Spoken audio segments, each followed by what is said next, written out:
The Joe Rogan Experience. Earlier, you mentioned that you would bring Bionicles into your lectures when you were teaching at the University of Toronto. What kind of discussions did you have with your students about Bionicle? Okay, here's one example of a meaningful discussion we had about the original 6 Toa. When I brought in those Bionicles, I examined how the Toa were a metaphor for humanity. It began with the Toa's arrival on the island of Mata Nui. They emerged from their Toa canisters in pieces, and they literally had to put themselves together. They had to figure out on their own how to build themselves. You must make yourself whole before you can venture into the unknown and confront the dragon of chaos. Wow, that's deep. I always thought it was fascinating that they had the ability to construct or deconstruct themselves or combine into a larger being. The fact that they had to transform into these bigger beings to tackle stronger enemies is very clever. You see, one has to make a sacrifice to transform. In this instance, they had to lose their individuality to become something greater and more powerful. Now I really see the bigger picture on how symbolic these guys were. That's quite impressive. And each of the 6 Toa also had their own individual symbolism as well. For example, Tahu was the leader of the Tuamata, and he embodied the virtue of courage. He was also the Toa of fire, which represented passion and creativity. These are important qualities to have in life. That's 100%. And what about Pohatu, the Toa of stone? What did he represent? Pohatu, with his agility and athleticism, represented the archetype of the athlete. He embodied the virtue of perseverance, which is a crucial trait to succeed in life. Yeah, I always admired that guy, and I find he kind of has a laid-back personality. I also loved his design. His body was unique from the others, since it was his legs that you could control by twisting his gear. I loved his color scheme, and like that little boulder that was included in the set, I used to always kick that shit. That's the thing with Pohatu. He was clearly very different from the others. He was a Sigma male. He did his own thing. He would fight with his legs and would often kick boulders at his enemies if there was one laying around nearby. Word. And what about Lewa, the green Toa? Lewa was the Toa of air, and he always had a carefree and rebellious attitude. He represented freedom, he was quite intelligent, and he would often think outside the box to come up with creative solutions.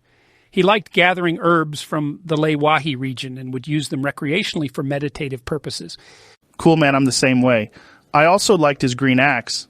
That part was exclusive to his Lego set. I also really loved that badass sword that Kopaka had. What did he symbolize?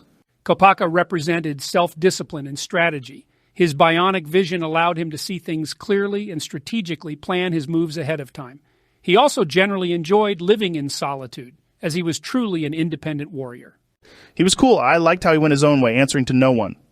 Although he gives off a cold personality, he would rescue others whenever they were in a crappy situation. I always respected him. What about Gali, the Toa of water? Gali, the only female Toa, represented wisdom and harmony. Her water powers allowed her to adapt to any situation and find balance in even the most chaotic environments, such as a male-dominated workplace. Man, I loved Gali.